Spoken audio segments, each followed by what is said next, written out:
What's going on YouTube? It's your man Kinfolk. This video is going to be on identifying who Melchizedek is.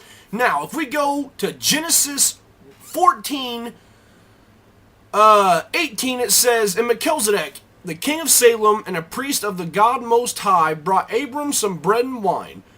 Melchizedek blessed Abram with this blessing. Blessed be Abram by God Most High, creator of heaven and earth, and blessed be God Most High, who has defeated your enemies for you." Then Abram gave Melchizedek a tenth of all the goods he had recovered.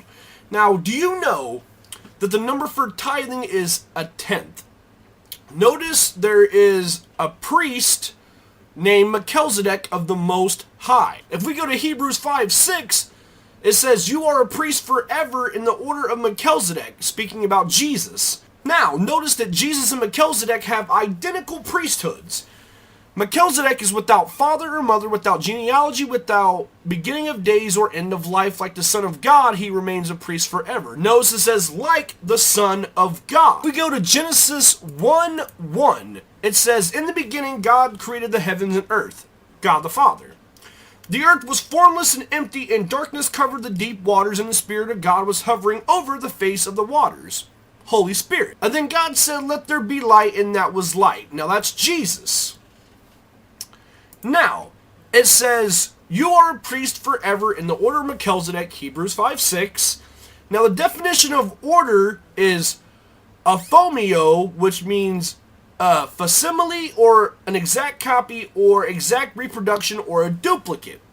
Now, Jesus was born under law. Now, in Galatians 4:4 it says, "But when the fullness of time has come, God sent forth his Son, made of a woman, made under the law." Notice it says he was born under the law. So, if we go back to the beginning, and we look at Genesis 1:2, when God had the Holy Spirit introduced, the third one was Jesus, which was the light, which was under the Holy Spirit. Now, the Bible only speaks of two priests in the order of Melchizedek, Jesus and Melchizedek. So, if we believe that Jesus was born under the law, if it's Father, Holy Spirit, and Son, Genesis 1:1, 1:2, 1:3, when the light came, that was on Genesis 3, the Holy Spirit came second, so that will perfectly back that up. What I'm trying to get at in this video is, my theology is Melchizedek is the Holy Spirit. You want to know why? Because when Moses went to the mountain and he experienced God, God was in a burning bush. The Holy Spirit is always associated with fire. Notice the bush did not catch fire. Law was what he got, was the 10 Commandments. Abraham gave a tenth to Melchizedek, and Melchizedek gave him communion, bread and wine. It started with bread and wine, bow. It ended with bread and wine. One priest gave bread and wine, Jesus gave bread and wine. What I'm getting at is Melchizedek is the priest of law. Jesus is the priest of grace. It even tells you that there's two people standing with God for all time in the Holy of Holies.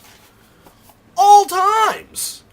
Now, if we read in Zechariah 4, that shows us there's two men standing before God.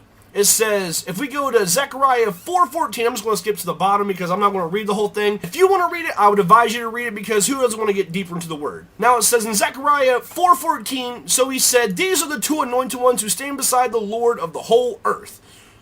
Only two people can be in the Holy of Holies, and we know those are priests. We know that Jesus was a priest, and in Mark 16:19 it says, "So the Lord had spoken unto them, he was received up into heaven and set at the right hand of the Father." Jesus got to sit down. We know he's a priest. Now priests stand. Now notice that it said Jesus got to sit down at the right hand of the Father. Hebrews 10:11. It says, "And every priest standeth daily ministering and offering oftentimes the same sacrifices which can never take away sins." Notice it says the priest stands daily. Jesus is a priest and got to sit down. His job was done. Melchizedek, that's all you heard of him. He did his job with the bread and communion, and you heard no more of him. Jesus done his job, got to sit down at the right hand of the Father.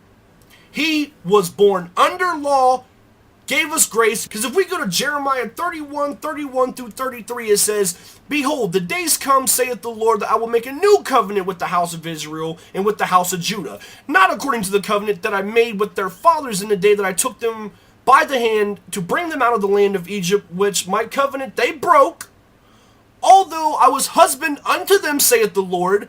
But this shall be the covenant that I will make with the house of Israel. After those days, saith the Lord, I will put my law in their inward parts and write it in their hearts, and it will be their God, and they shall be my people." Why did he say he will put it on their inner parts and in their hearts? Meaning their mind and their hearts. Now we know in John 1:14 the Word became flesh. But here's an interesting thought for you. What if the Holy Spirit became flesh and was Melchizedek? I love y'all, man. For my video, hopping to get letting our Lord Yeshua Christos. Doses. I'm out.